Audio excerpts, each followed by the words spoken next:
साम्राज्य न्यूज, सामान्यांचा असामान्य आवाज। कोल्ड्रिंक्समध्ये विष देऊन 14 वर्षीय मुलाचा वडिलांनीच केला खून। शाळेत खोड्या करतो आणि वारंवार मोबाईल मागतो म्हणून बापानेच स्वतःच्याच मुलाचा कोल्ड्रिंक्समध्ये विष घालून जीवे मारल्याची दुर्दैवी घटना सोलापुरात घडली आहे। 13 जानेवारी रोजी रात्री 10 वाजण्याच्या सुमारास सोलापूर तुळजापूर हायवे रोडवर सर्व्हिस रोडलगत नाल्याजवळ एक लहान मुलाचे मृतदेह मिळून आले होते।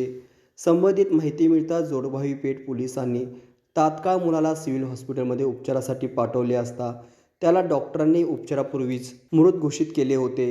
दरम्यान पोलिसांनी तपास केला असता त्या मुलाची ओळख विशाल विजय बट्टू, वय 14 वर्ष, राहणार भवानीपेठ, सोलापूर अशी माहिती पटली। आपल्या राहत्या घरातून तो सायंकाळी घराबाहेर पडला होता। पोलिसांनी तपासी चक्रे फिरवली आणि घरापासून ते घटनास्थळपर्यंत CCTV फुटेज तपासले होते। पोलिसांच्या तपासात स्वतः फिर्यादीचे पती म्हणजेच मय्यत मुलाचे वडील यांनीच खून केल्याचे स्पष्ट झाले आहे।